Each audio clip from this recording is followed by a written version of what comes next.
Blog Talk Radio.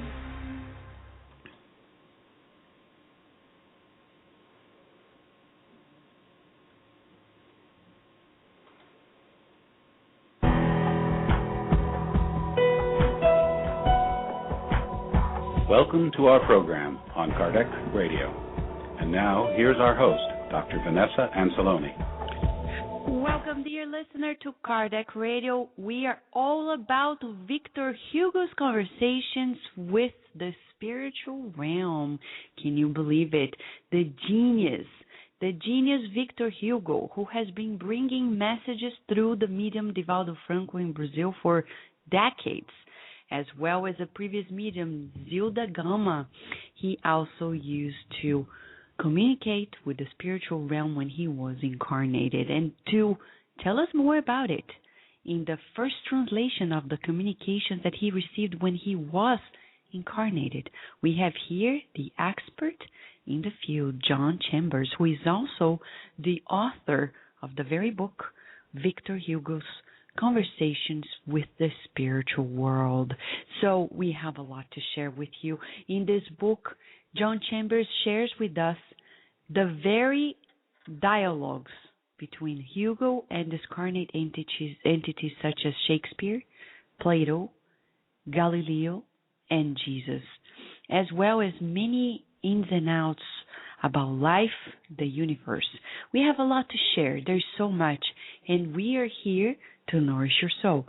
We are also in this program going to share with you that the Spirit's book, questions 29 and 36, are going to be streamed here today for you, with the voices of John DeRosa and Steve Shepard, as well as the beautiful interpretation of our friend Luis Sergio Maroda on the introduction of the Gospel According to Spiritism. Later, Kirsten de Mello is going to tell us about the enjoyment of material things. And George Cow has his first segment streaming today at Kardec Radio. He's going to tell us more about how we create the habit of studying Spiritist books. Amazing, fascinating. It's about creating new habits. We have a lot to share. There are so many good news. For now, we'd like to kickstart by listening to Chapter 6 of the little and enormous book at the same time, Happy Life, by Joana de Angelis through Divaldo Franco. After the break, we'll be here with John Chambers on Victor Hugo's Conversations with the Spiritual Realm.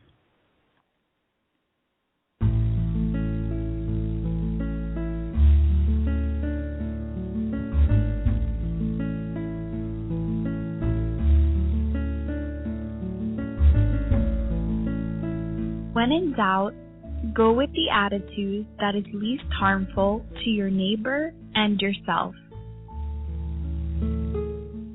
Avoid taking risks and ruining other people.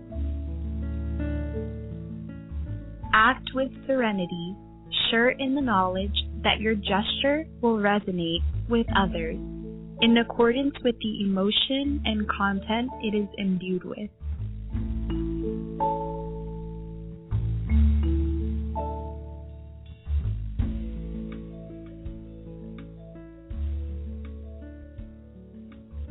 We will return to our program after these messages.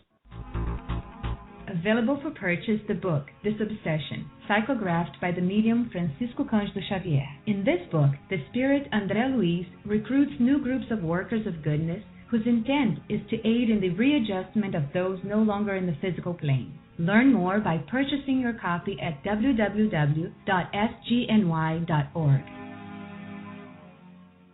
Kardec Radio.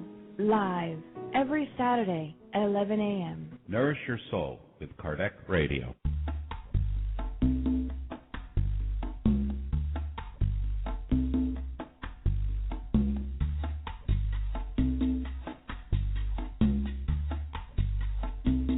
Listen to our sister radio, Bazera Online Web Radio, retransmitting Kardec Radio shows 3 times a day. Also, beautiful and inspiring programs in English, Spanish, and Portuguese. Go to www.spiritist.com.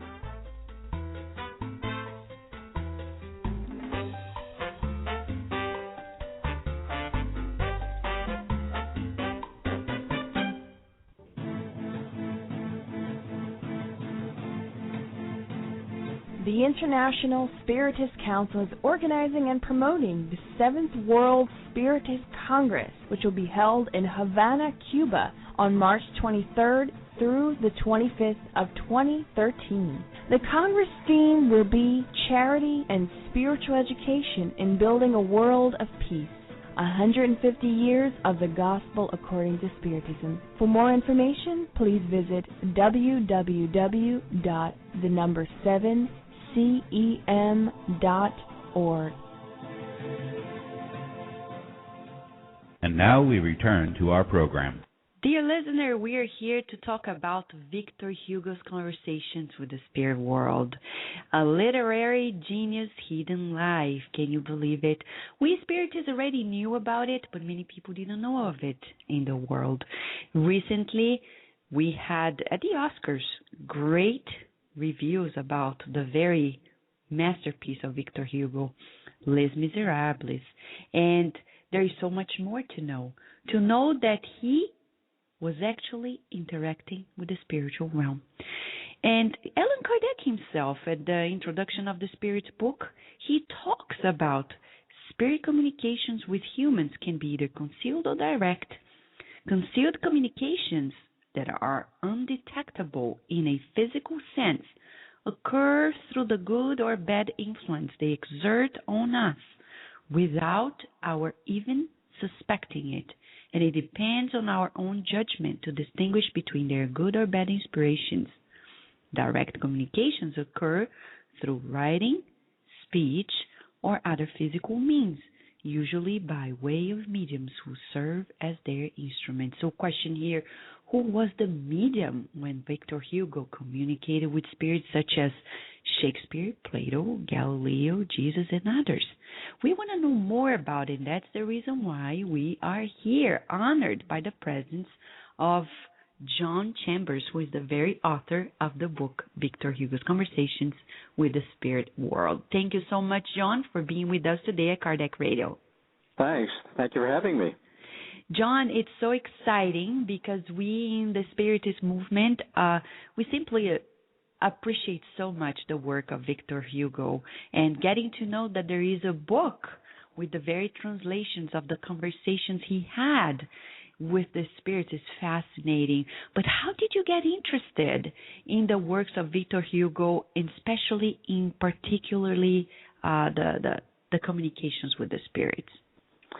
Well, I've been interested in Victor Hugo for a long time on account of his novels particularly, but as for becoming interested in this aspect of his life, I should say first of all that I'm a Canadian, so I took French all through school, and then I ended up studying in Paris for 3 years, so I knew French. That's the first thing.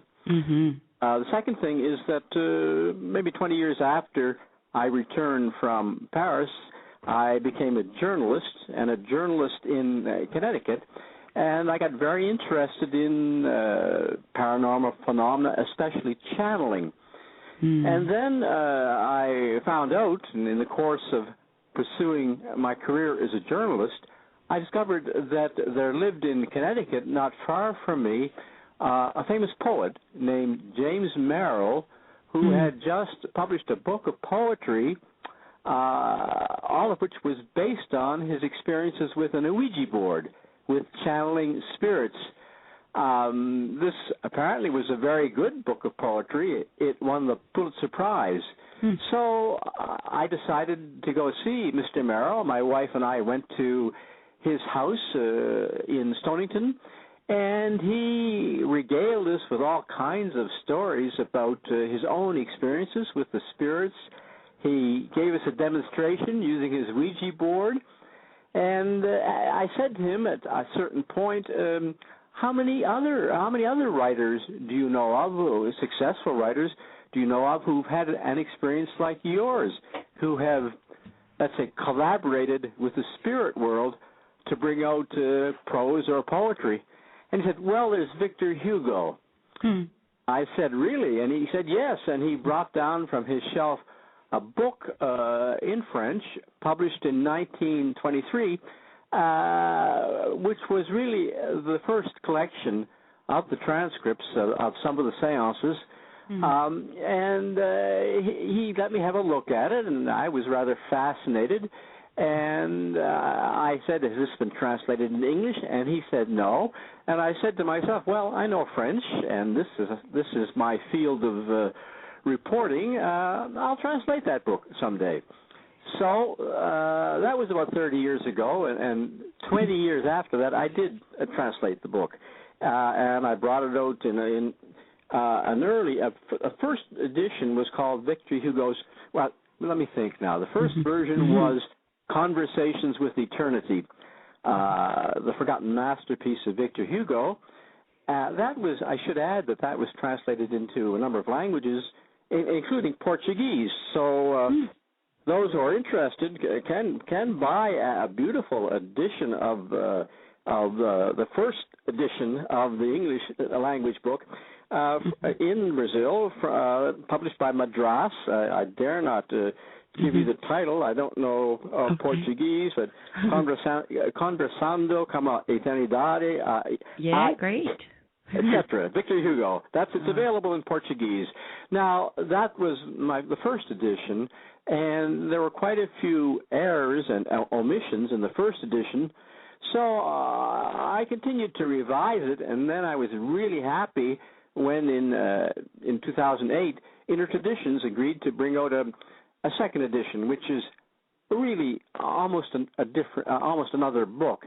I corrected the errors. I added new transcripts of seances, and I included a great deal about Victor Hugo's family, who were with him when all of these seances took place. And that was on Jersey Island in the English Channel during a period when Victor Hugo was in exile from France, from the France of Napoleon III. Yeah. So that's the story of how the book Great. came, how I became interested, and how the book came to be.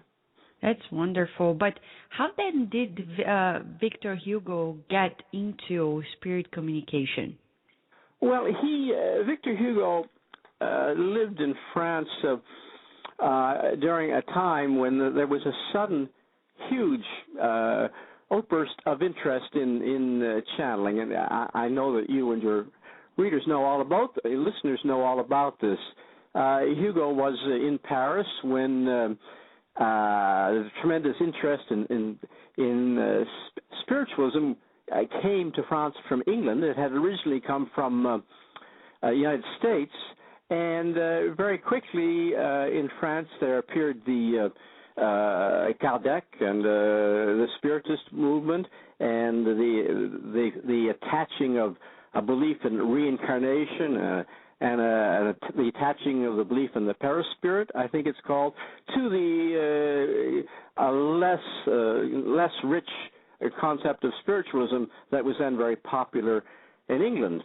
And I have to say that Kardecism, this interest in listening to the spirits, which was conducted through tapping tables, it really took France by storm.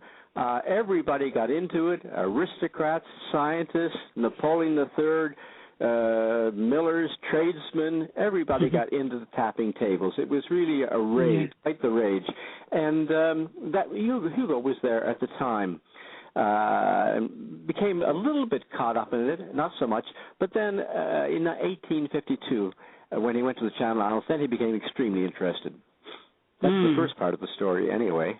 Wow, that's fascinating. It's fascinating also how you really got into this. And you mentioned about the family members of Victor Hugo, and I was reading an excerpt of your book in which it talks about the fact that he actually requested the presence of his family with him in exile, because his son, for example, used to be and have a good job in Paris, but he was requested by Victor Hugo to stay with him in the exile. Can you tell us more about the family gathering there and how they ended up being so participative of Victor Hugo's next steps?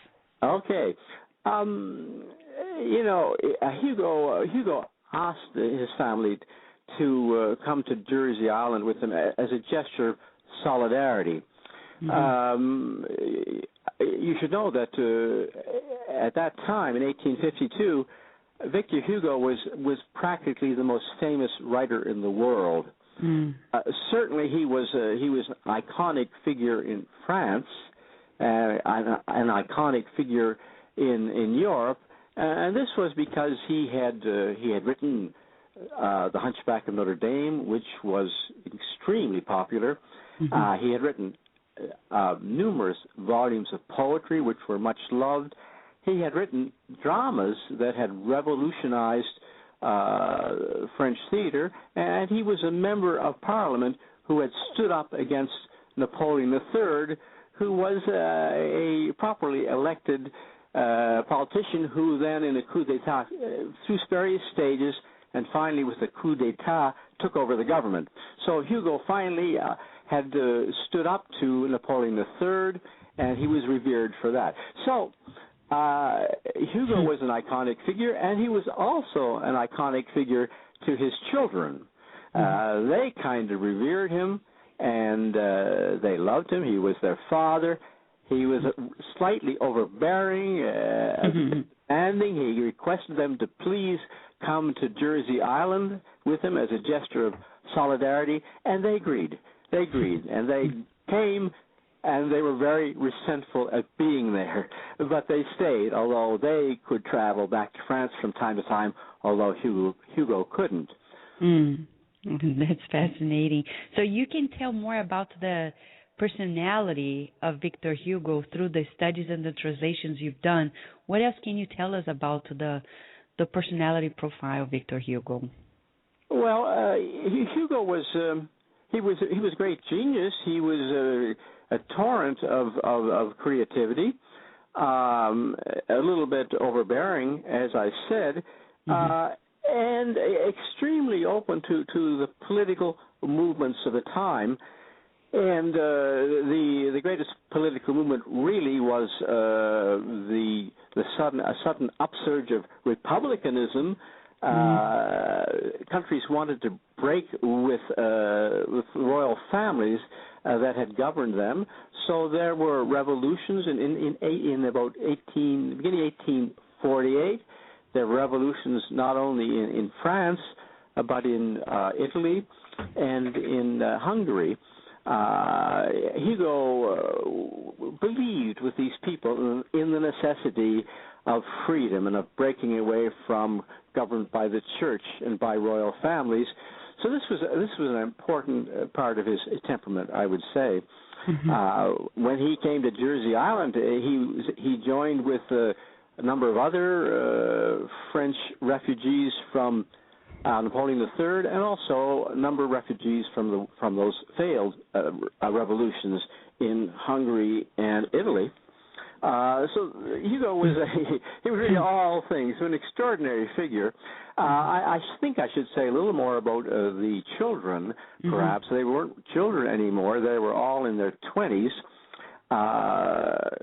The oldest son was Charles. He became the medium for most, maybe the majority of the seances, but then there was Victor Francois Victor, rather, who was a scholar, didn't mind being there too much because he could pursue his studies.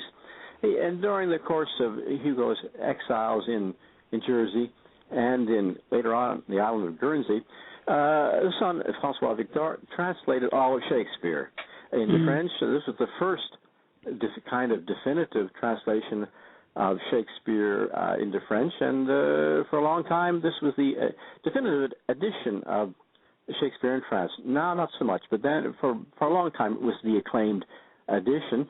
Also on Jersey with Hugo was his youngest daughter, Adele, and some people may know of Adele through a movie that François Truffaut made called The Story of Adele H. And that movie, which is a wonderful movie, have you seen it? No, I've heard about it, but I've never seen it. I recommend it. It's a story about how Adele was 22 when she came to Jersey. She was a promising pianist, a promising journalist, but also she was beginning to slip into schizophrenia. Mm. And is quite a tragic figure because she was gifted. And Truffaut's movie tells a story about how she eventually fell in love with an English lieutenant on Jersey. He left. He rejected her. He left. He was sent to Canada. She followed him to Canada. She ran away from Victor and her mother, Victor Hugo and her mother. She followed him to Canada. And later on, she followed him to the Barbados. Eventually, Victor was able to bring her back to France, but then she was hopelessly schizophrenic. So her story is a very tragic one. Wow. But very dramatic. Dramatic. She wrote diaries while she was on Jersey, and she wrote a lot about her siblings, of course, and she occasionally mentioned the seances. So I was able to get a lot of wonderful information from her, especially about her siblings, for the book. That's fascinating. Wow. So, John, we're going to give a very short break, but when we come back, we would like to know more about the ins and outs of these communications that he had with the spiritual realm, okay? Sure. We will return to our program after these messages.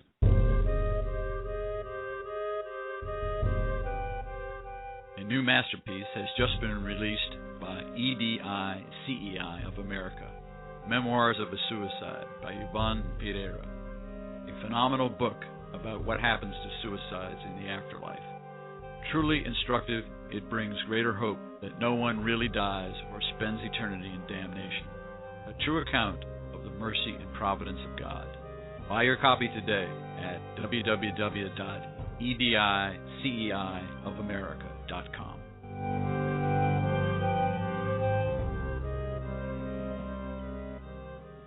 Nourish your soul with Kardec Radio.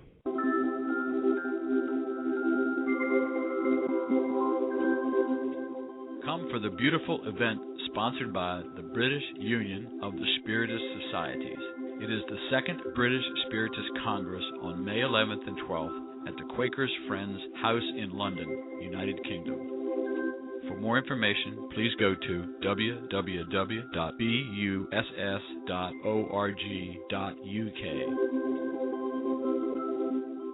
Nourish your soul with Kardec Radio. Spiritism for Everyone, the online study of the Spirit's Book and the Gospel according to Spiritism. Spiritism for Everyone meets every Wednesday evening and Saturday morning using the latest technology in web conferencing. You can join in from any computer in the comfort of your home or office, no matter where you are in the U.S. or the world. Spiritism for Everyone is open, free, and requires no registration. To access the web live meetings, go to www.spiritus.us. Spiritism for Everyone is a program of the United States Spiritist Council.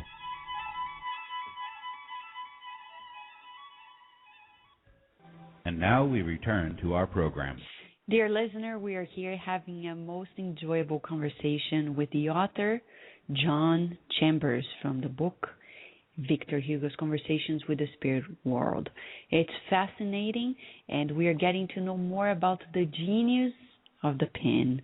And not only that, but a good friend of Spiritists, because Victor Hugo is really the one that has been collaborating in the spiritual realm, now from the spiritual realm perspective, with us here in the incarnate realm through mediums such as Divaldo Franco. So, John, you were just mentioning to us about how you compiled information. You actually had an opportunity to talk to relatives of Victor Hugo about the information about it. So what else can you tell us about the dynamics on how Victor Hugo developed these conversations with the spirits? Okay, I didn't talk to Victor Hugo's relatives.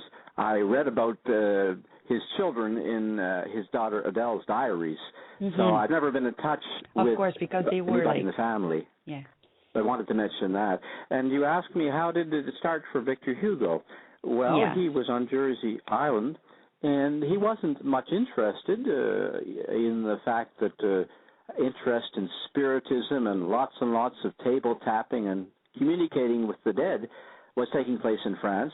He wasn't too interested until a friend of his arrived, a woman named Girardin. She was the wife of a famous French newspaper owner. She was a kind of amateur playwright. She was very, very interested in the tapping tables. And she was stayed with the Hugo'S for a week or two, for 10 days. And she kept nagging them to start to talk to the spirit world. Hugo was rather reluctant.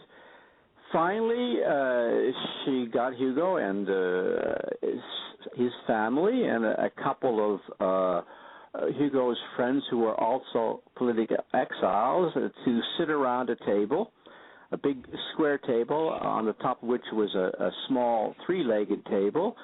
She got two of them to put their hands on the small three-legged table, and then the three-legged table started to tap.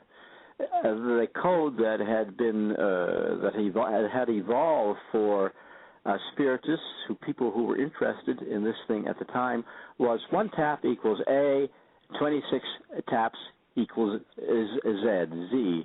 So the communications could take a long time. So they began with a couple of taps in Victor Hugo's living room on Jersey Island. But before I go farther, I have to say a bit about Victor Hugo's oldest daughter, who died at the age of 18. Her name, okay? Yes. Leopoldine had died at the age of 18. She was married. She was 5 months pregnant. She was with her husband on a boat in the Seine. A sudden storm came up. The boat capsized, and they both drowned. Wow. This was in 1843. And you can imagine that Hugo never got over this. His wife never got over it. Nobody ever got over it. So bear this in mind when, as I tell you what happened during this first table tapping seance in Victor Hugo's living room. The table began to tap, and suddenly there emerged words, and those words, as it seemed, were from Victor Hugo's dead daughter, Leopoldine. She had been. This is now 1853. She had been dead for 10 years. But words emerged that sounded very much to Victor Hugo as if they were coming from his daughter. So a brief conversation ensued, a very heartrending conversation, during which both Victor Hugo and his wife became convinced that they were talking to the departed soul of their daughter. And then the conversation ended, but it had lasted just long enough for Victor Hugo to become hooked. So the next day they set up another seance, and they tried to talk to Leopoldine again. There were many taps and many words. They didn't come from Leopoldine. They came from other entities. Now, one thing led to another. They conducted seance after seance. In the beginning, one a day. Toward the end, after 2.5 years, maybe one a week or one every 2 weeks. But Hugo and his family were tremendously interested, and they ended up talking to over 100 different entities in the course of 2.5 years. I should add that, of course, Victor Hugo was a tremendously famous and busy man, so these seances occupied only a small part of his life, maybe 4 or 5 hours, 2 or 3 times a week. In the evening, usually, during the day, getting early in the morning, going on till late at night, Hugo was writing poetry. He was writing political tracts against Napoleon III. he was meeting with some of the famous exiles from other European countries where a revolution had failed. He was an immensely busy man, but although this occupied only a small part of his days, it occupied a big part of his heart. He really was intensely interested as these seances proceeded. That's so fascinating. So it's amazing about the time frame you're talking about, because when we were discussing this with Divaldo Franco once, and he mentioned about, while Kardec was there, doing his research in Paris about the spirit phenomena through the table turning, Victor Hugo was also engaged in this conversation with the spirits during his exile. But he never had a chance to meet Kardec, because when he left the exile, Kardec was already dead. That's right. I don't think he met him, but at that time, of course, we can hardly imagine today how much interest there was in Kardecitism and Spiritism in Paris and in London, but most of all in Paris. I have a quote here that I could read you if you like. Yes, please. About the extent of that interest in Paris at the time. Let me see if I can find it. Just 1 second. Okay, I'm getting to it, I think, in my book. It's quite fascinating to know that, and then Divaldo Franco even added to the point that when Victor Hugo came out of his exile, because he said Victor Hugo told this to him as a spirit. He said, Divaldo, really? Yes, I didn't know about that. That's fascinating. And that's fascinating. He said, he left the exile, went to Paris, and he wanted to tell the news to the whole world about spirit phenomena, etc. And then somebody said, well, there was a man who actually already disclosed everything about it. Who was he? Well, it was actually Allan Kardec. Where is he? I want to meet him, but he's not here. He's already deceased.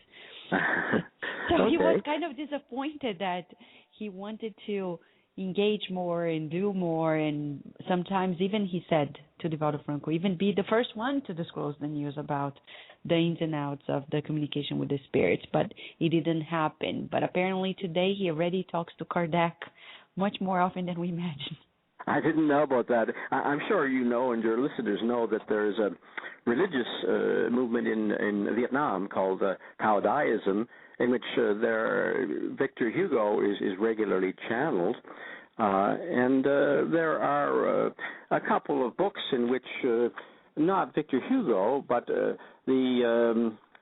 one of the main spirits with whom Hugo spoke during his exile, during that time on Jersey, that spirit has spoken to the Shadow of the Sepulchre is the name of that spirit, and that spirit has spoken to a couple of other people since Hugo died, since that experience ended. So, yes, it has continued. But may I read to you a paragraph which describes the tremendous excitement and activity there was in Paris around about 1853 with respect to Spiritism.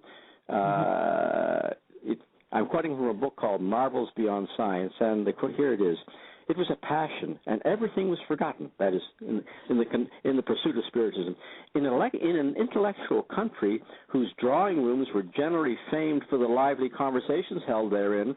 One saw during several months Frenchmen and Frenchwomen, who have so often been accused of simply being frivolous, sitting for hours around a table, stern, motionless, and dumb, their fingers stretched out, their eyes obstinately staring at the same spot, and their minds stubbornly engrossed by the same idea, in a state of anxious expectation, sometimes standing up when exhausted by useful trials, sometimes, if there was a motion or a creaking, disturbed and put out of themselves while chasing a piece of furniture that moved away.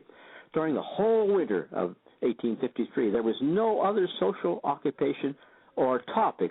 This was all the classes of society in Paris. It was a beautiful period, a period of first enthusiasm, of trust and ardor that would lead to success. How triumphant with modesty those who had the fluid. What a shame it was to those who had it not. What a power it became to spread the new religion. What love existed between adepts. What wrath prevailed against unbelievers. And so on. Wow. That's really fascinating. I really like the way you also describe the conversations that Victor Hugo had. But before we get to that, John, the main question is, who was the main medium at the time throughout the majority of the conversations? Charles, Victor's oldest son, was the medium. Mm-hmm. So Victor Hugo was pretty much like, the role of Kardec. He was like organizing the questions and talking to the spirits through the medium. He was very rarely the medium. I don't know if he was ever the medium, but he was there a lot of the time. The seances were organized in a very casual way. Victor Hugo wasn't really researching spiritism. He was simply experiencing the spirits at the seances. Sometimes after the seance, he would take the transcript to his room and maybe add a little bit to it. We don't know how much, not too much. But I think it's wrong to think of Victor Hugo as a researcher. He's totally engrossed in his great poems and his political tracts and so forth. But he did write at least one poem based almost entirely on what the spirits told him. That's, again, it's hardly a scientific thing, but he did create a work of art based on what they said to him. Hugo had many ideas. He was brilliant. He had many ideas about what was going on, but it's not quite right to say that he was researching spiritism in any kind of a systematic manner. He thought that, first of all, the spirits were something that were us, but they magnified our intelligence fivefold. Then he became convinced that they were indeed the spirits. He wondered at a certain point if it wasn't just all one spirit pretending to be lots of different entities. And after about 6 months, he became so excited by the content that he was convinced that the spirits were producing a new Bible for the future, that Spiritism would take over from Christianity, and that this would be the new religion, one whose adherents followed the tenets that the spirits produced during the seances.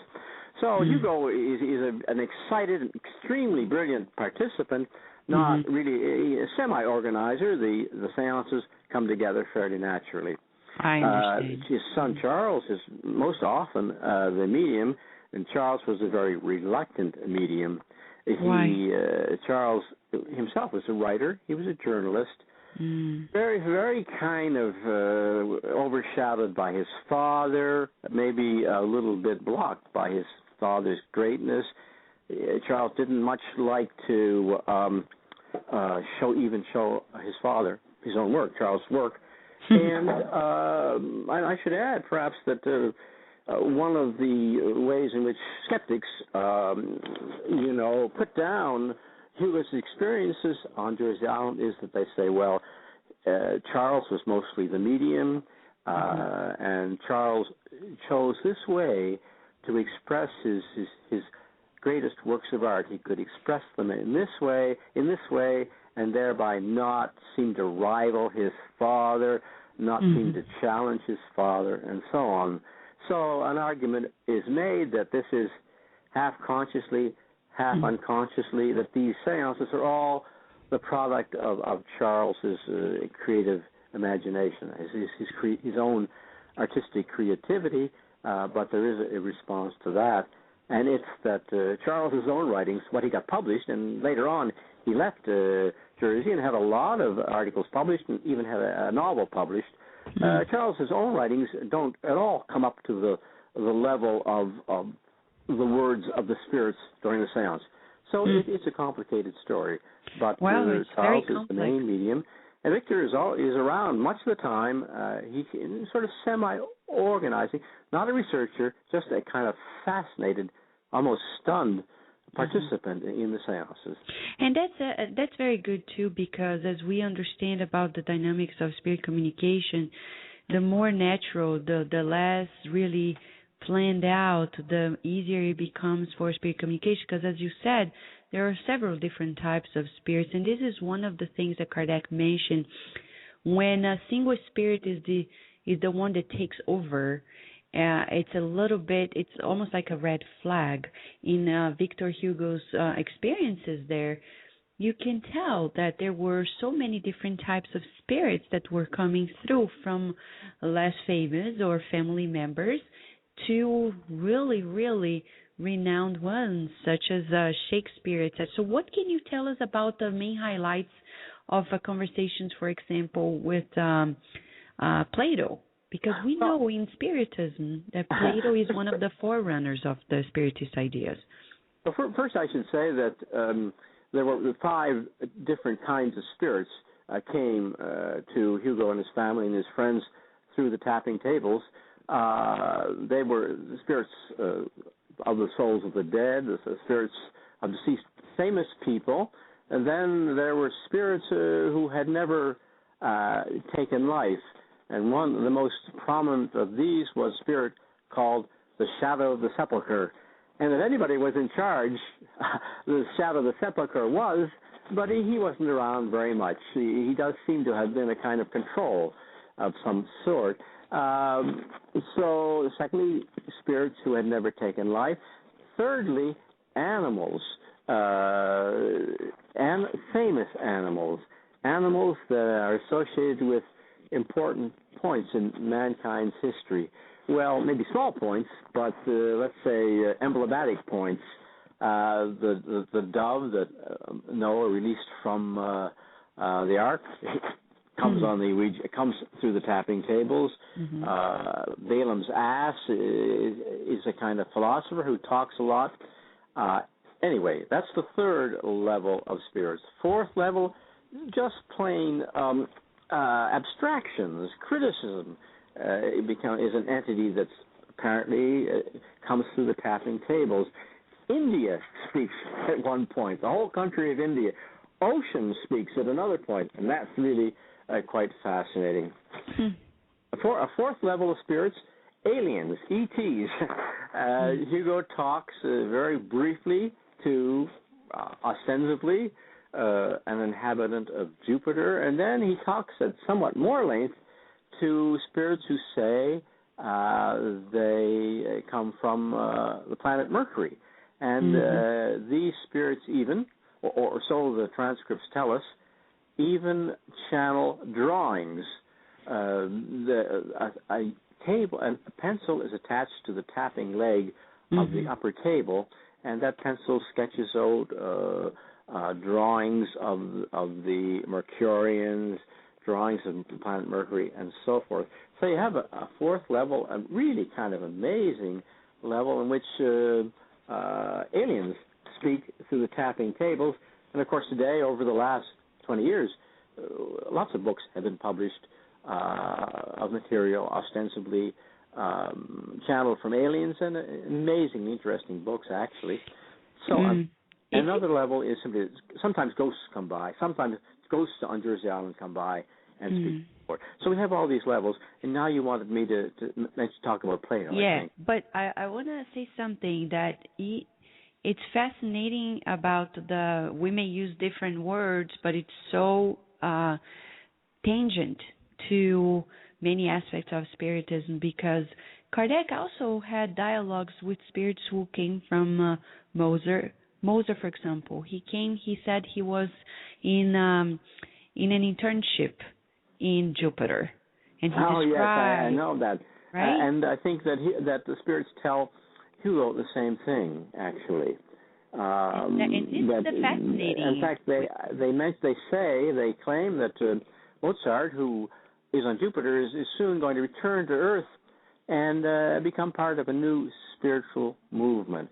So yes, there is one does hear echoes of Kardec, certainly in Hugo's experiences, and the framework, the whole conceptual framework of the experiences is never deviates from Kardecism at all. No, and the point is that they didn't have internet, phone connection to say, Mozart came here, so it would be kind of biased But they didn't know of the conversation. This is what Kardec says, when it comes to different places on the earth and they match.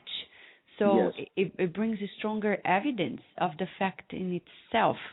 And right. I think that does Kardec say somewhere that he speaks about the sun, the power of the sun, and certain human qualities in the sun? I'm not sure, but Hugo talks about that as well. So there certainly are, places where these doctrines, these Kardec experiences, talks about the ideas that have come from these experiences match each other. Actually, John, as you asked, I want to answer this before we go to the next one. It's when Kardec writes the Spirit's book, when he compiles it, there is a footnote at the very beginning. If I'm not mistaken, it's a footnote around question and answer 123 of the Spirit's book, when he talks about the information that they received that the sun is no spirits actually live there, but pure spirits actually gather together, and the rays of light that come from it are byproduct of their pure, loving thoughts. That's towards fascinating. Those lines. So that does connect with some things that Hugo experienced.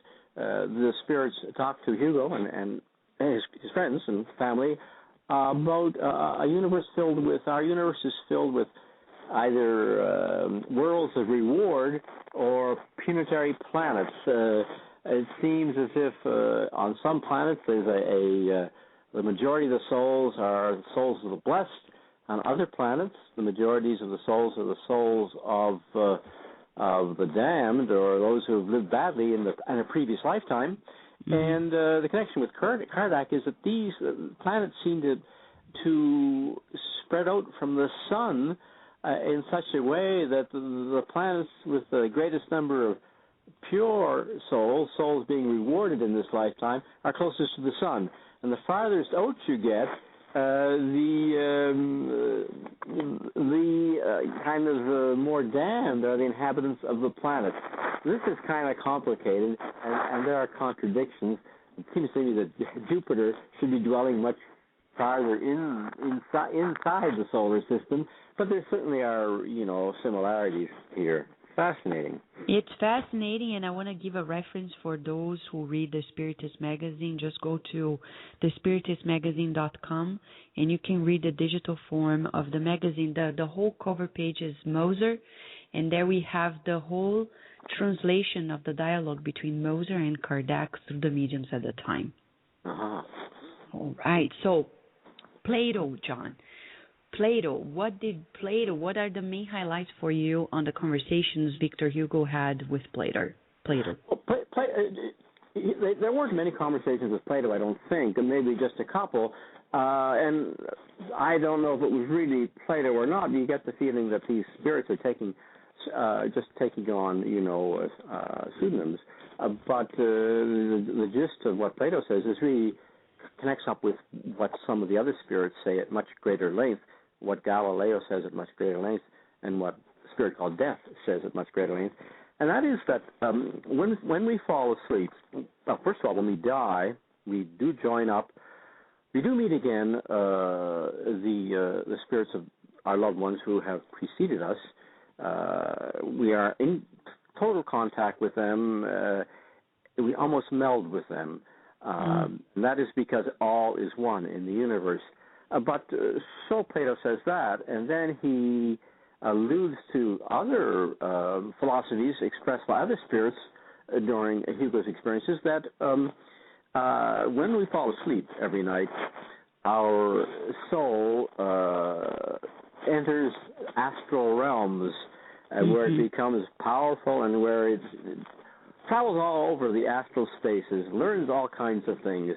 And then when we it returns so that when we wake up, we have new knowledge. And that knowledge is, maybe all of us use it in one way or another in our everyday lives. But creative geniuses in particular tap that knowledge that their higher selves, let's say, have acquired while they're dreaming at night, and they tap this knowledge. From this, they create their immortal works. So there is that belief of our double selves, our sleeping self and our waking self, both equally powerful and necessary for human being to progress. That belief is there. Also, Plato alludes to other beliefs expressed by the spirits, other affirmations of the oneness of all. So much so that the spirits are able to say that because the smallest part of the universe contains all the universe, and the biggest part of the universe contains all other aspects of the universe down to the smallest, then if the universe were to be destroyed except for one molecule, let's say, that one molecule could reproduce the entire universe. Now, I'm getting a little abstract. I can say that for Hugo's spirits, everything in the universe is held together by love and by devotion. Even these two types of planets are held together by love and by devotion. So that the planets containing the souls of the blessed, those planets can help the planets that contain the souls of the less fortunate. The planets can sort of bend down and help them. Now, all the time, these spirits are trying to get across to Hugo and his friends. John, we are going to go for a short break. When we come back, more with John Chambers. We will return to our program after these messages.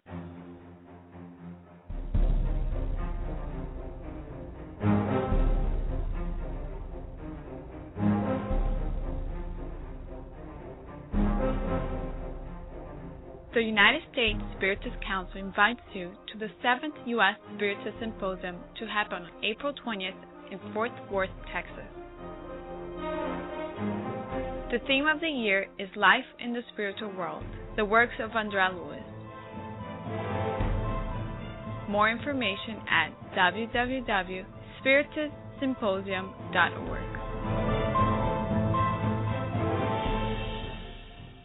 Nourish Your Soul with Kardec Radio. Now in English, the book Action and Reaction by the Spirit Andrea Louise, psychographed by Chico Xavier. Buy your copy online or via your ebook reader. Go to www.ediceiofamerica.com today.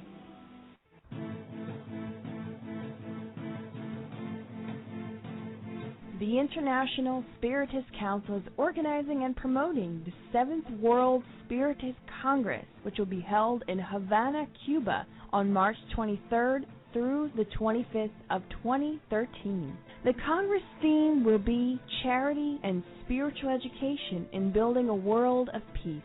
150 years of the Gospel according to Spiritism. For more information, please visit www.7cem.org.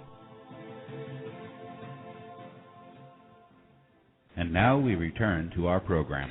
Dear listener, we are here talking to John Chambers about Victor Hugo's Conversations with the Spirit World.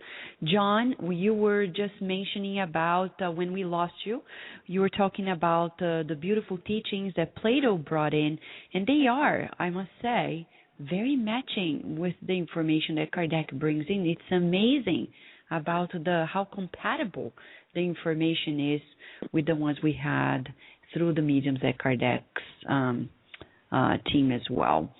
So not only Plato talked through his son to Victor Hugo, but other spirits as well. Can you tell us more about what was the main conversation that Victor Hugo had with another entity that really was striking for you? Well, I said just a little bit about these things. An entity called Death and an entity called Galileo had a whole lot more to say, and other entities as well. And I did want to say a bit about the overriding theme of these major spirits. Galileo takes modern-day astronomy to task. As you know, he's the man who had to come before the Inquisition was asked to deny that the Earth went around the sun, and apparently whispered a denial, but it still had to be under house arrest for the last 8 years of his life. Galileo came before the Inquisition, had to answer questions. In Hugo's channeling experiences, Galileo comes to the tapping tables and basically calls modern-day astronomy before him, puts modern-day astronomy through a kind of inquisition and suggests that it is very minor compared to the true reality, and that true reality consists of a vast spirit universe full of fire and love and devotion, whole planets helping other planets, all entities interconnected, a universe that is in a constant state of spiritual expansion, and a universe that Galileo and the other spirits who speak seemingly desperately want mankind to begin to participate in. They really want all of us to try to be vaster beings. They want all of us to try to imagine that we are God, that we have these same powers as God has. They want all of us to try to be filled with love, be filled with the powerful awareness that we are others. And this is a constant theme. And I would like to read to you a quote from my book, in which one of the spirits, I think it is Galileo, expresses this. Let's see if I can find that. It's where we are urged by the spirits to live highly expanded lives. Not only urged, but the spirits continually suggest that it's essential that we try to evolve in this way, that we try to leap upwards, because soon the world will encounter great troubles. These seances took place in 1853, 54, 55, and the spirits say at one point, in the year 2000, the clouds will begin to gather over your planet. So you must all try to do this. And here is what one of the spirits, this is the Shadow of the Sepulchre, the chief spirit, who comes in from time to time. Here's what the Shadow of the Sepulchre says. He says, you know what I would do if I were in your place? He's talking, of course, to human beings. I'd ask for all or nothing. I'd insist on immensity. I'd read the riot act to infinity. I'd raise my barricade to the top floor of the sky. I'd finish the revolution. I'd want to know everything, touch everything, take everything. I wouldn't let the sky off the hook about paradise. I'd insist upon the spirits telling you about heaven, finding out about heaven. I wouldn't let it hide hell from me. I'd even throw myself in the abyss just to find out what's there. I'd make my brain the engulfer of God. I'd give myself a formidable mouthful of infinity. I'd be an immense and terrible gargantua of stars, a colossal Polyphemus of constellations, of whirlwinds, of thunders. I'd drink the milk basin of the Milky Way. I'd swallow comets. I'd lunch on dawn. I'd dine on day, and I'd sup on night. I'd invite myself, splendid table companion that I am, to the banquet of all the glories, and I'd salute God as my host, and so on. That's interesting. This is very exuberant, and it's inspiring, and this is the general tenor of what the spirits told Hugo, and it really exhorts us to lead vaster lives. It's fascinating, John, the whole book, and I like also your style because it's very invitational to the reader. It becomes very fluid and very easy to read through. So there is so much to talk about the book, and would you have like a final message for the listener who is very intrigued and curious about these communications of Victor Hugo? Let me see if I can think of something here. What I can do is read you a quote, which is in the book, and which comes from the Corpus Hermeticum. Those are the texts that became available in Italy in the 16th century that were supposed to go way back to ancient Egypt, even to the god Thoth, and they become a part of Hermetic writings. Anyway, here is one paragraph, and this is really kind of the core of what the spirits are all the time saying and all the time insisting that we must try to digest, we must try to personify. That's it. Unless you make yourself equal to God, you cannot understand God. For the like is not intelligible save to the like. Make yourself grow to a greatness beyond measure. By a bound, free yourself from the body. Raise yourself above all time. Become eternity. Then you will understand God. Believe that nothing is impossible for you. Think yourself immortal and capable of understanding all arts, all sciences, the nature of every living being. Mount higher than the highest height. Descend lower than the lowest depth. Draw into yourself all sensations of everything created. If you embrace in your thought all things at once, times, places, substances, qualities, quantities, you may understand God. That's the core of the teaching. It's very encouraging, because Kardec, many people tell us, oh no, we don't understand, traditional religion say, you don't understand God, there is no matching or compatibility with faith and reason. And Kardec says the very thing you're mentioning there.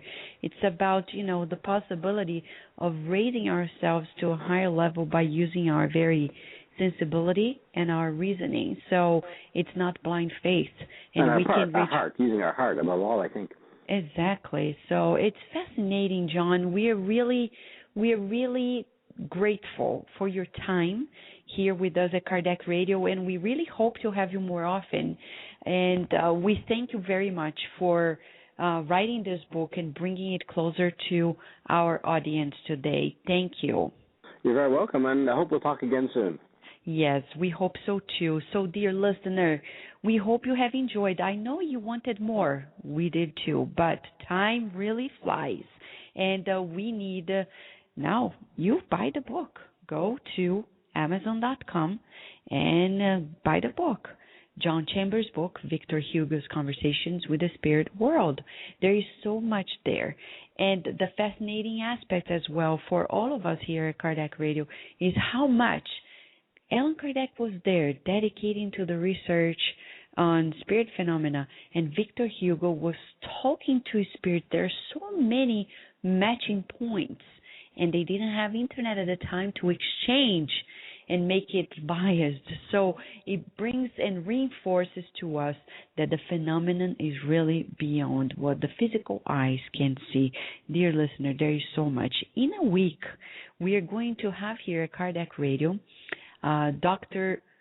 Herbert Benson from Harvard University. He's the very pioneer in the field of mind-body healing. And he's going to be here at Kardec Radio telling us about his book, The Revolution, Relaxation Revolution.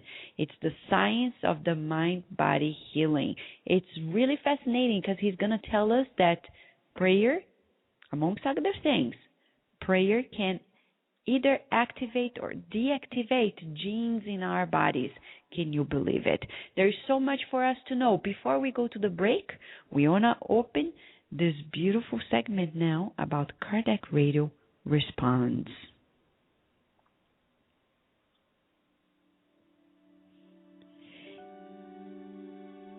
This week, we have received a phone call from a Kardec Radio listener who was troubled about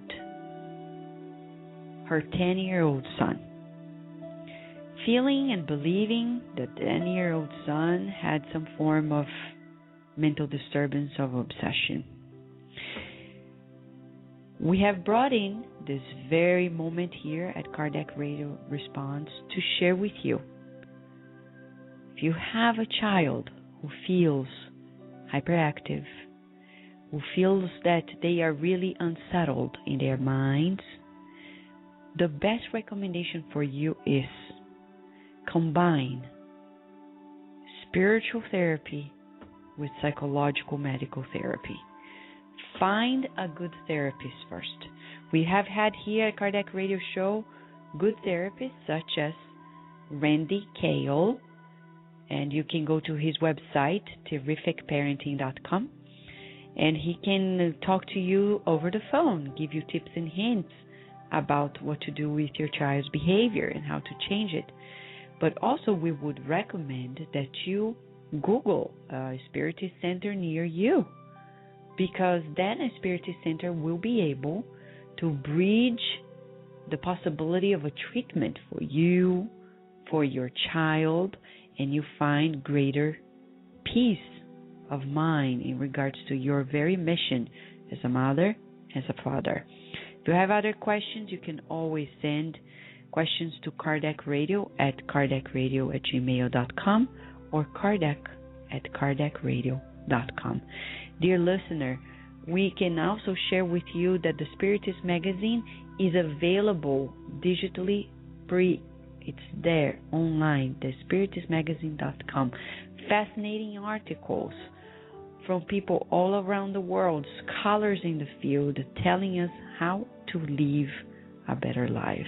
For now, we are going to give a very short break. When we come back, beautiful segments that you're going to listen from Kardec Radio's team. Don't go away, because there is much more to nourish your soul. We will return to our program after these messages.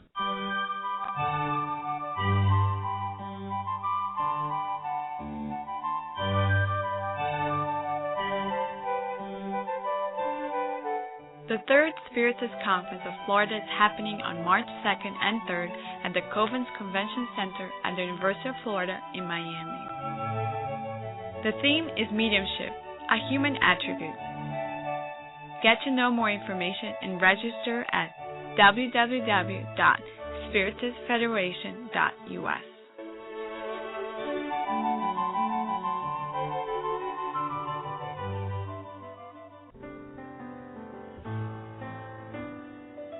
Spiritist Network, your gateway to on-demand Spiritist videos.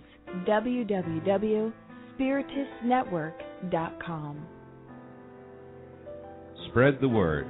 Kardec Radio, to learn more about Spiritism.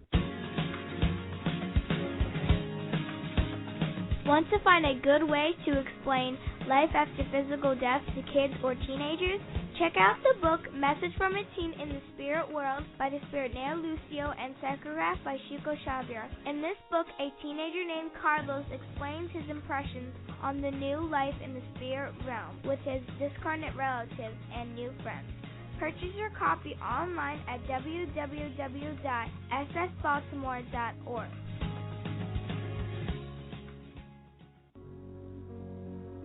The Spiritist Magazine is a trimestral, digital periodical that publishes the latest news on the Spiritist thought and the movement in the USA and worldwide.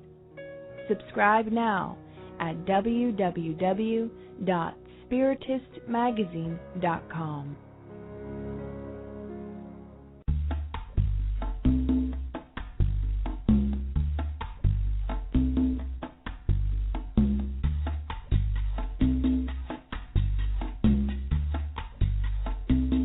Listen to our sister radio, Bazera Online Web Radio, retransmitting Kardec radio shows 3 times a day. Also, beautiful and inspiring programs in English, Spanish, and Portuguese. Go to www.spiritist.com.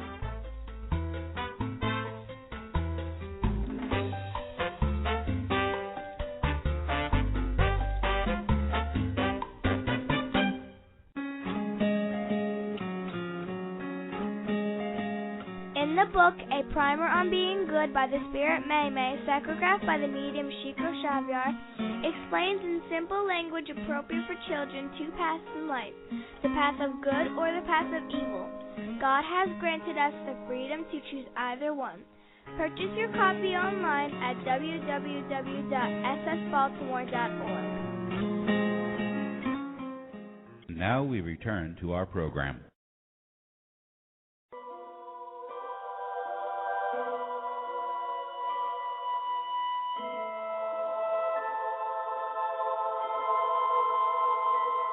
Question number 25.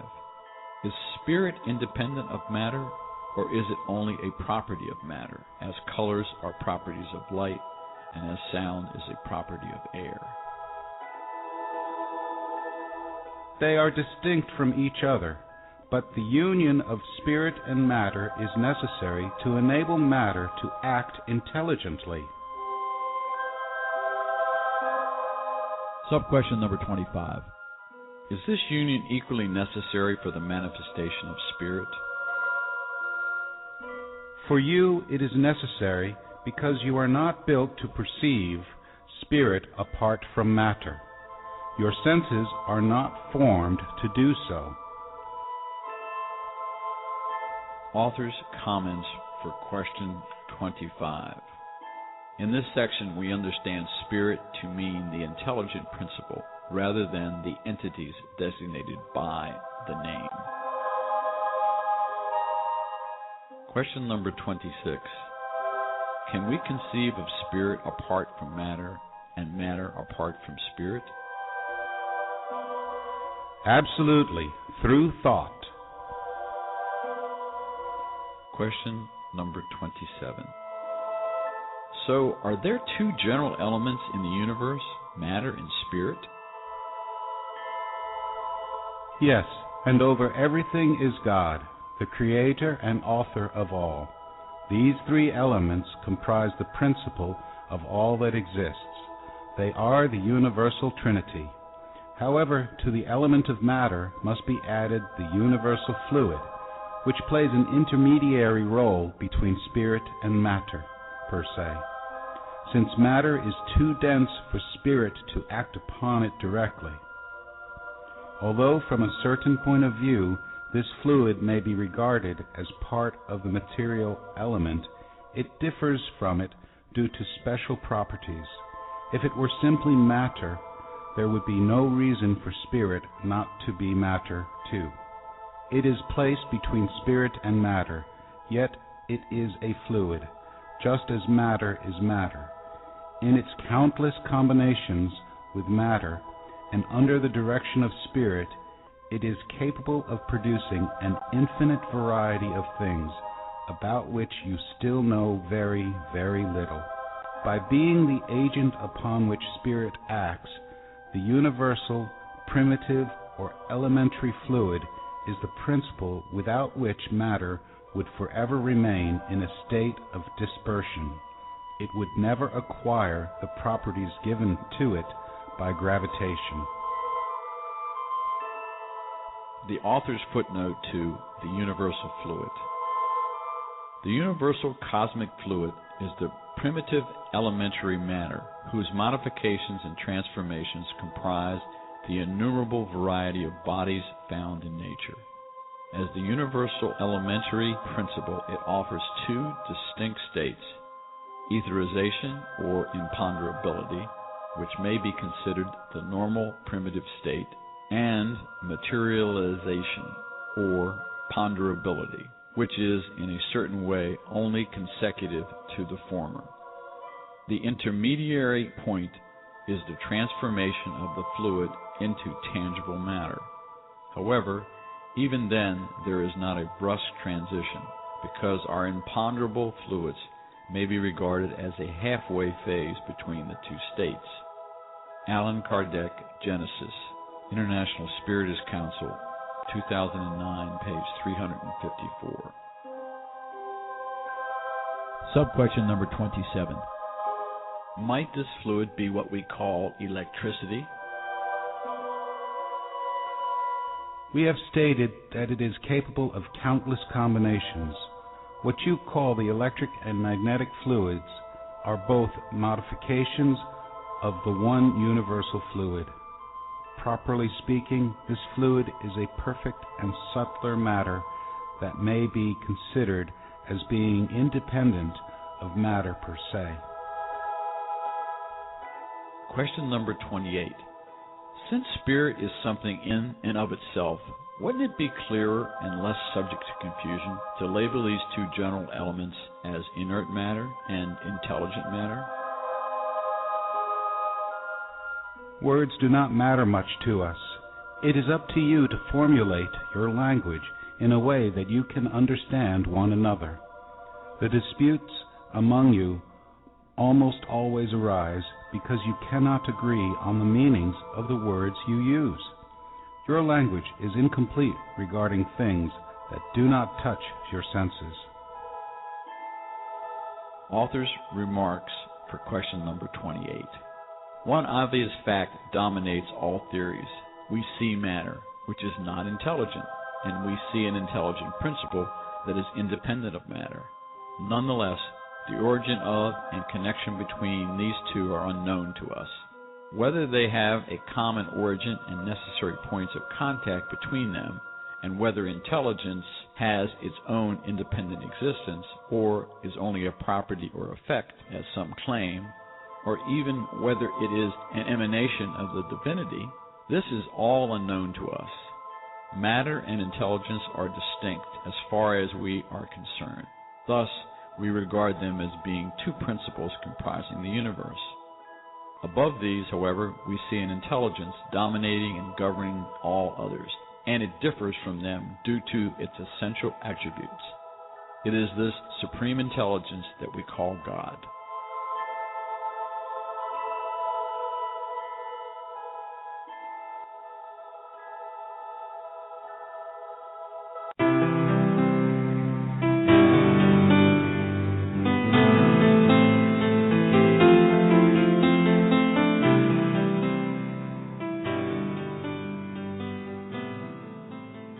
Well, dear listener, in the past 9 segments of our program, we have tackled some issues from the introduction of the Gospel according to Spiritism.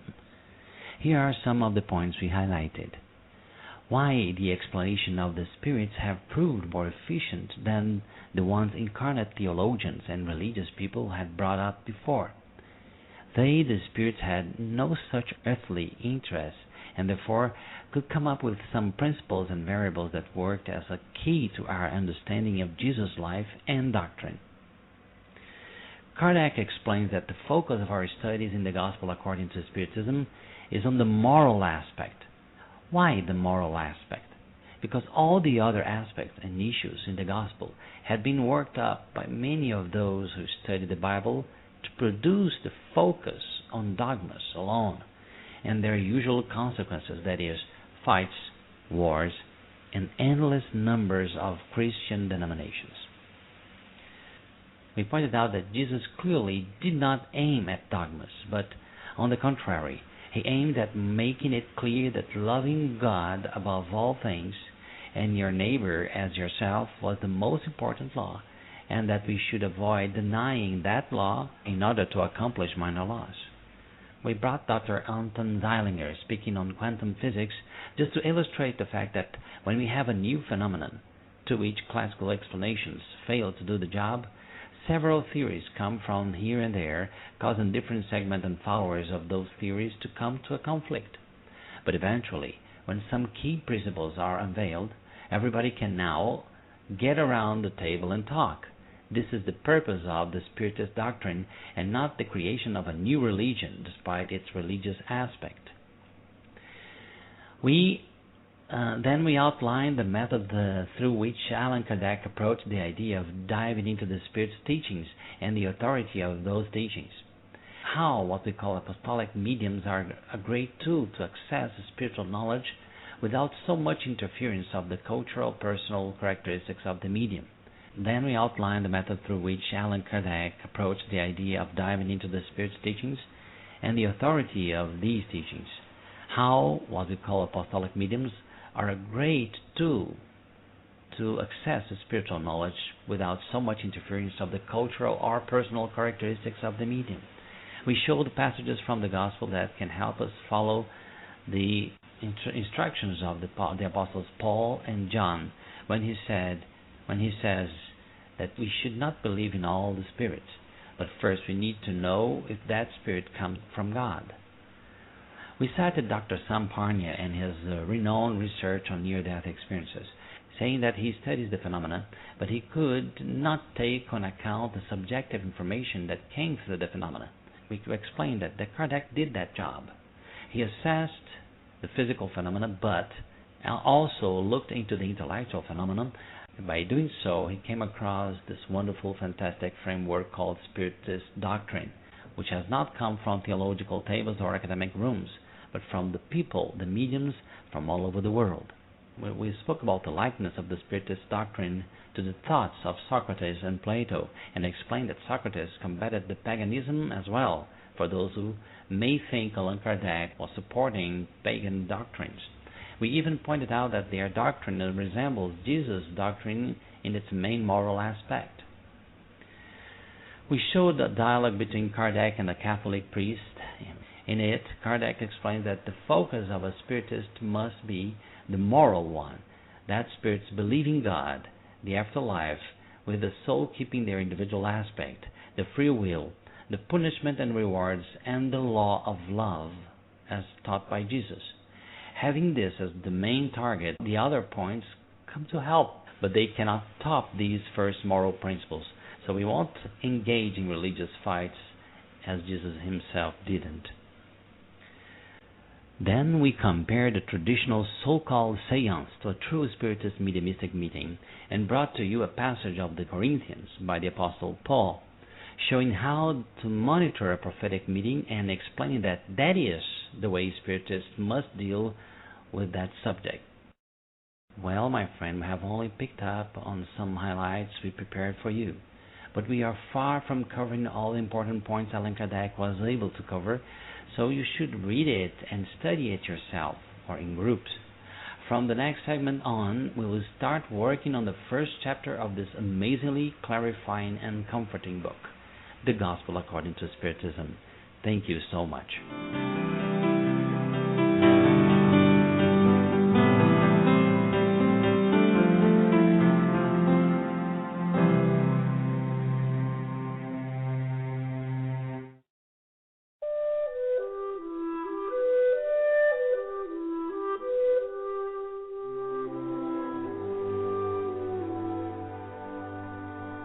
Hello, dear Kardec Radio listeners, and welcome back to the Spiritist Moment. I am Kirsten, your host. We continue with our study of Part 3 of the Spirit's book, The Natural Divine Laws. We are specifically studying the Law of Preservation subcategory that's entitled The Enjoyment of Material Things.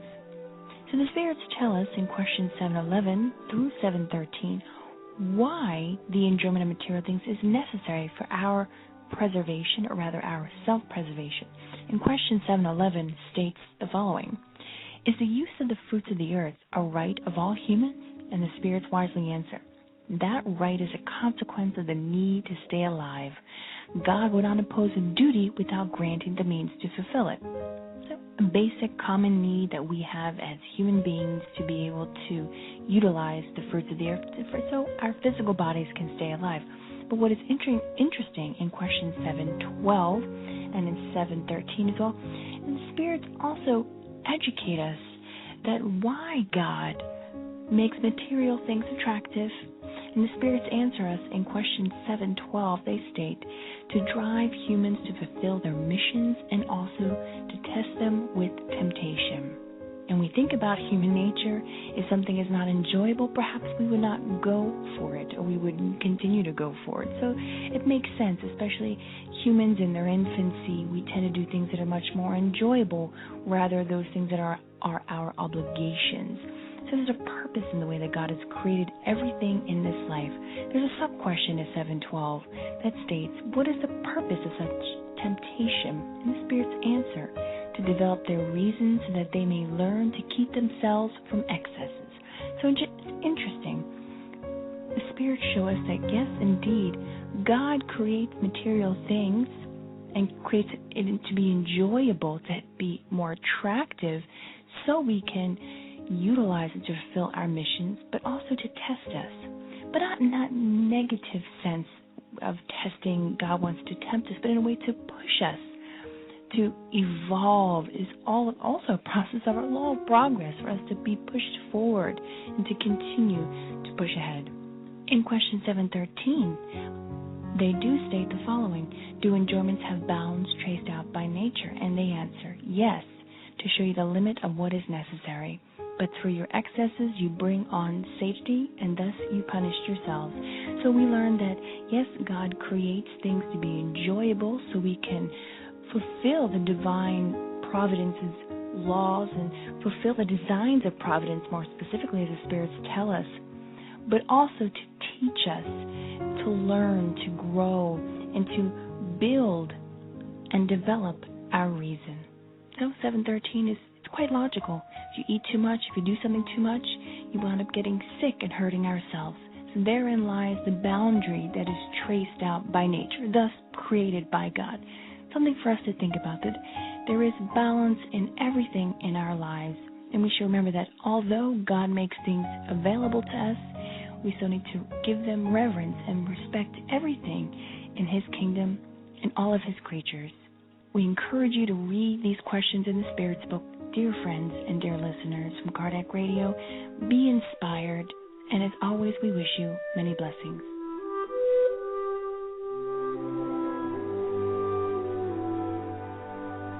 We will return to our program after these messages.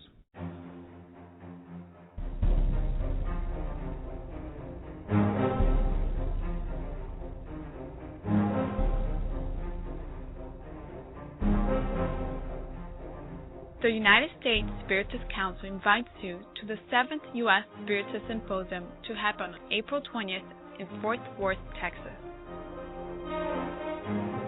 The theme of the year is Life in the Spiritual World, the works of Andrea Lewis.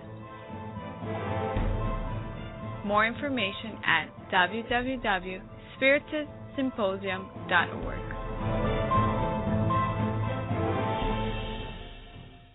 Nourish Your Soul with Kardec Radio. Would you like to liberate yourself from your life struggles or to find inner balance? The Inner Journey CD has 3 beautiful visualizations that will help you bring harmony to your life. As Joanna DeAngeli tells us to, live in a way that you leave enlightening footprints in your pathway as if they were stars pointing out the pathway to happiness. To find the CD, go to the bookstore on the Spiritist Society of Baltimore webpage, www.ssbaltimore.org. That is www.ssbaltimore.org,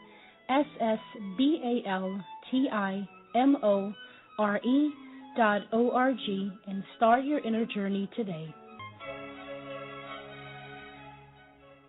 Nourish Your Soul with Kardec Radio.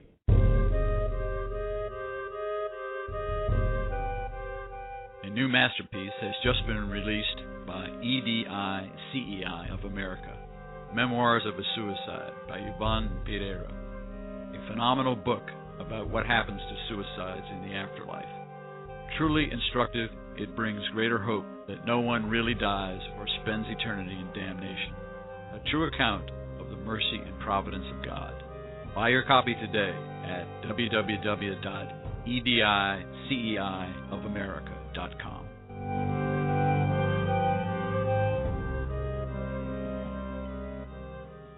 Nourish Your Soul with Kardec Radio.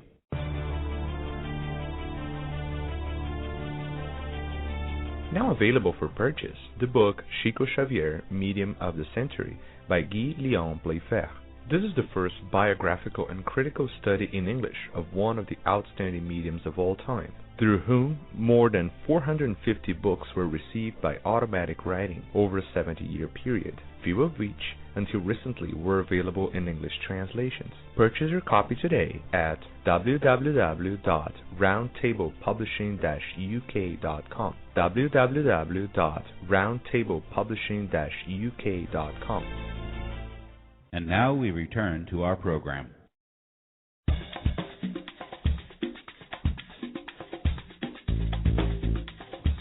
Dear Kardec Radio listeners, and welcome to this segment of Happy, Healthy Habits. In today's segment, we're going to talk about how to develop a daily habit of spiritual study. And it is so important to develop a daily habit of spiritual study because when we don't, we start to take on the worldview of the people around us and the media that we see every day in the mainstream culture. So television advertisements, television shows, or movies in the mainstream culture, or billboard advertising, or what the government is telling us, or what mainstream education, mainstream science, what corporations are telling us about what is true about the spiritual world, what is true about life.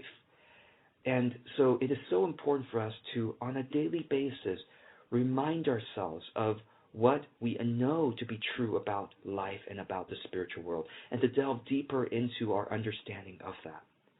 So let's go into this. And actually, before we do go into the how of doing this, I want to invite you to join our online discussion about this segment, which is you can go to www.happyhealthyhabits.info/KR1. Again, happyhealthyhabits.info/KR1. Now, to go into how to develop this habit, we're going to use the 7 steps of habit creation. If you don't know what the 7 steps of habit creation are, I'm going to, of course, go over it during this segment. The first step is to begin a habit planning document for this habit. Developing each habit is difficult. It can be difficult work, but we're going to make it as easy as possible. But it is something to take seriously. The reason why you don't have a habit is because everything in your life has been reinforcing you of not doing that habit. So what we want to do is plan how we can change and actually allow the parts of our life to reinforce our doing of the new habit. So that's the first step, is to open up, take a blank piece of paper or open up a document on your computer and title it Habit Planning Document for Daily Spiritual Study. And the first thing to write on this document is, why is this important to you? What motivates you to want to do a daily habit of spiritual study? Maybe it's someone also who inspires you to want to do a daily habit of spiritual study. Someone in your life that models that you so respect, that you want to be more like. Or maybe it is someone for whom you are developing this habit. Maybe it's a child or a spouse. You want to inspire them, so you want to do it for yourself first, right? What's your reason? Write that down. The second thing to write, and the second step in the 7-step framework, the second thing to write on your document is, how can you make it more enjoyable? Remember, if you are not doing a daily habit of spiritual study right now, it's because it is not as enjoyable as it could be.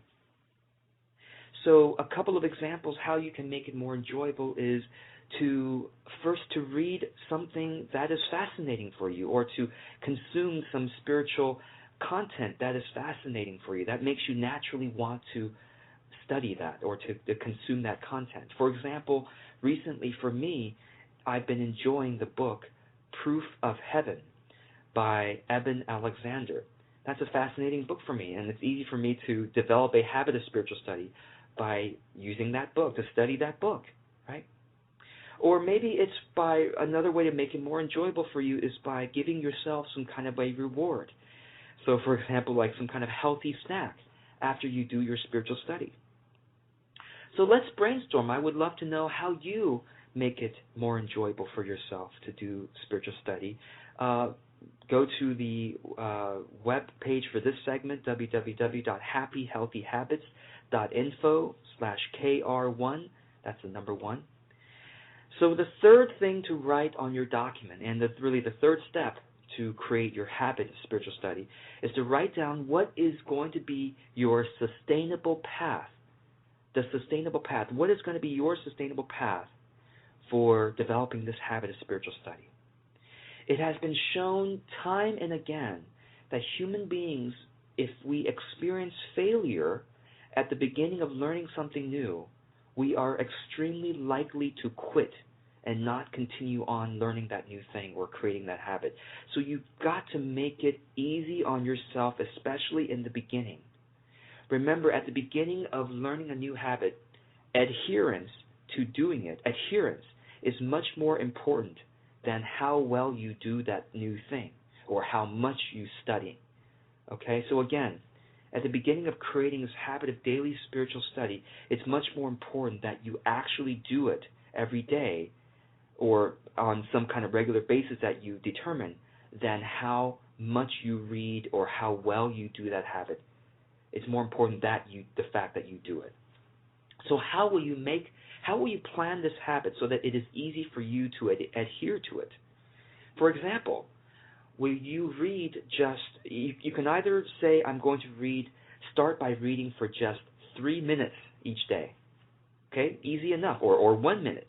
whatever it is to make it really easy for you. Maybe not so easy you think it's ridiculous, but it's easy enough for you that you don't even think about not doing it. 1 minute or 3 minutes a day. Or maybe you want to count it by pages. You want to say, I want to just start with half a page a day or 1 page a day, for example. Okay? And then, you're writing down your sustainable path on your document, right? So you write down, I'm going to start with 1 page a day or half a page a day, and then I'm going to go to 2 pages a day or 1.5 pages a day. Write down that sustainable path. Just write down a couple of next steps. Okay? All right. And remember, when should you keep going to the next step of the sustainable path? Well, until that particular step is so easy for you that you think, oh, that's way too easy now. Let me go on to the next step of 1.5 pages a day. It might be 3 days for you until you get to that step, or maybe it's 3 weeks. Just make sure that you are doing that first sustainable path step in a very easy way, that 1 page a day or half a page a day, until you graduate to the next step. All right? The fourth step in habit creation and the fourth thing you write down in your habit planning document is what is the trigger that will remind you to do your daily spiritual study. There are 2 main types of triggers. Either an existing activity that you tie this new habit to, or some kind of a reminder like an alarm.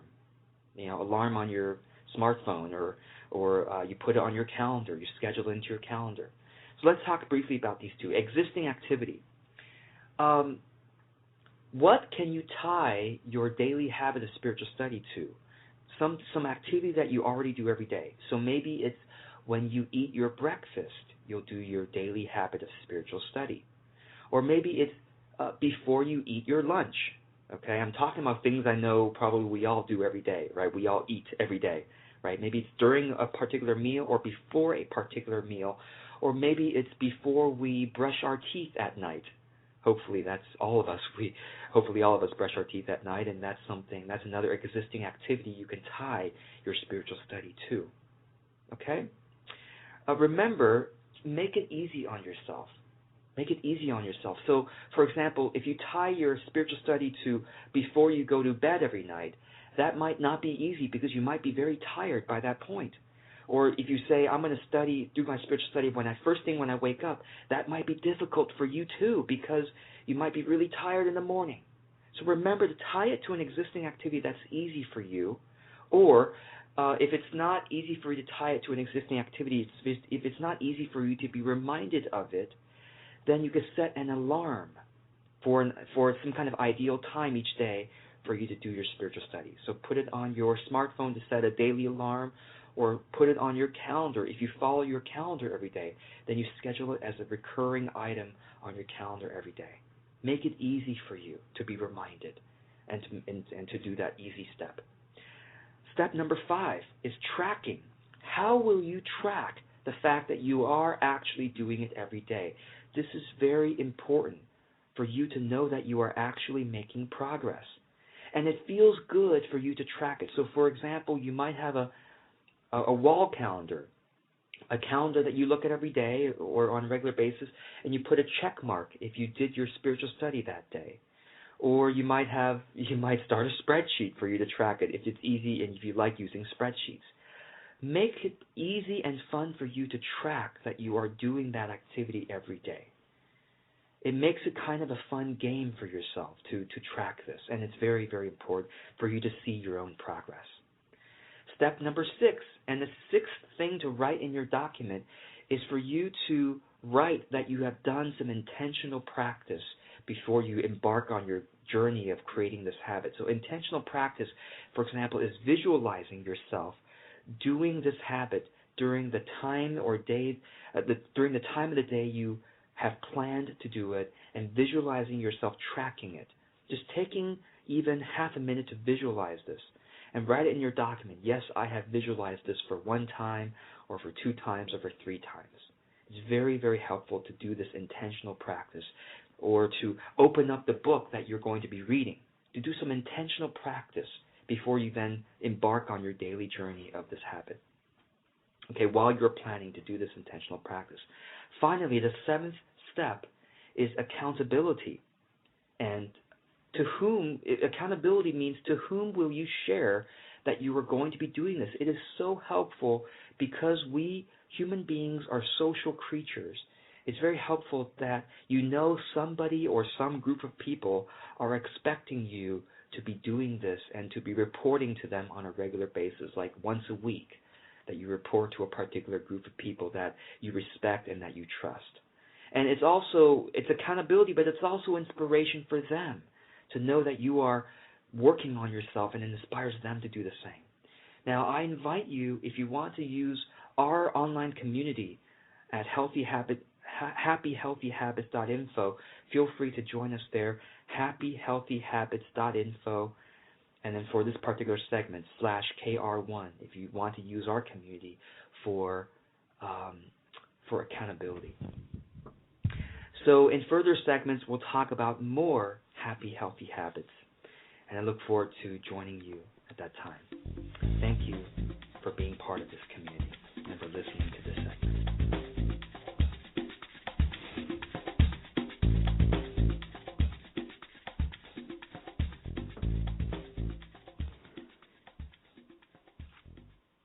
Oh, dear listener, we hope you have enjoyed the whole program today. And in this final part of the program, we would like to remind you that we have the new shows that are going to happen this March at KardecRadio.com.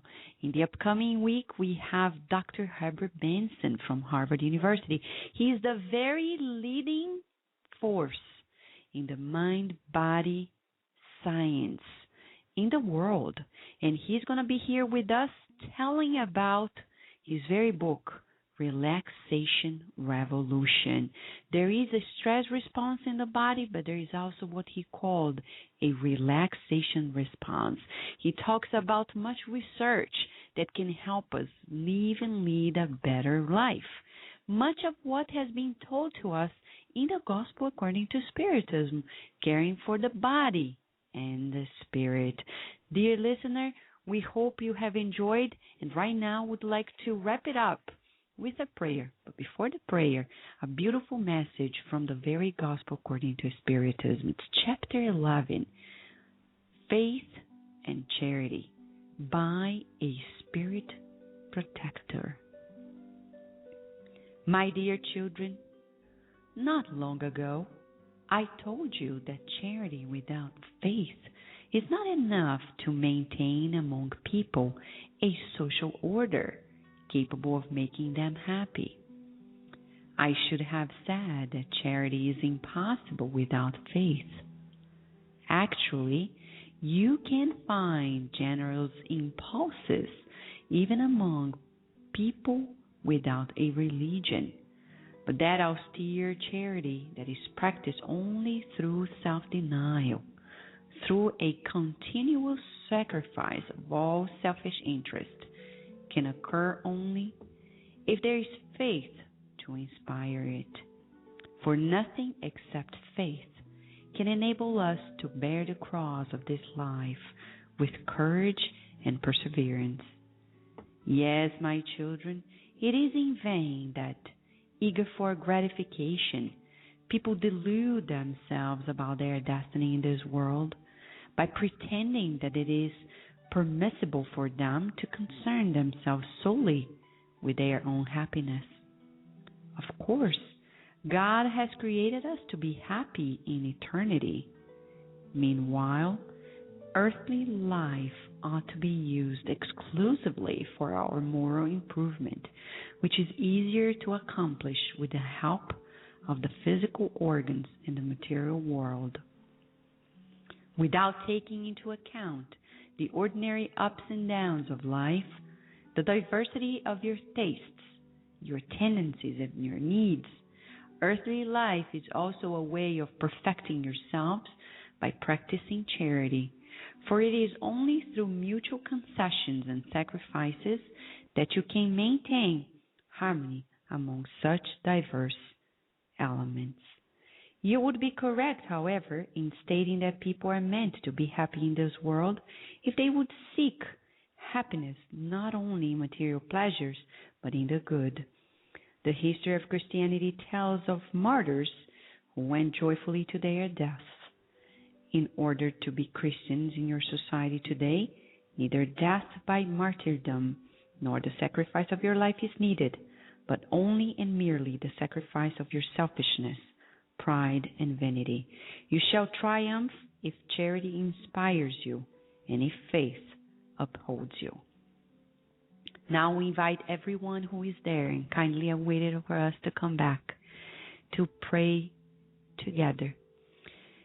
Let us visualize loving and kind spiritual hands caressing our heads, bringing us renewing energies, breathing in and out, deeply and slowly. We feel the connection with God. Dear Mother, Father God, we have so much to learn, and for that we rejoice. Thank you for the reminders of all the teachings that were brought into us today. Thank you also for the resources you've given us in this life. May any anguish, any form of distress be dissolved in your loving care. We also like to share these prayers, the blessings of it, with everyone in the world, especially to those who are suffering, those who are sad, those who are in need of a shoulder, of a loving, friendly hand. May we also put in practice all the teachings we have been given. And may everyone who listens to these programs feel the joy of living and being your child, co-creating with you in your beautiful universe. And so be it. Dear listener, we wish you lots of blessings, hoping that you share that Kardec Radio is here to nourish everyone's souls. For now, we remind you, next week, Dr. Herbert Benson is going to be here with us at Kardec Radio, telling us about mind-body healing, the science of it, and the genetics of it in his book, Relaxation Revolution. It is a must. It also matches so much of what we have to say in Kardec's teachings. For now, many, many blessings, and we'll see you in a week.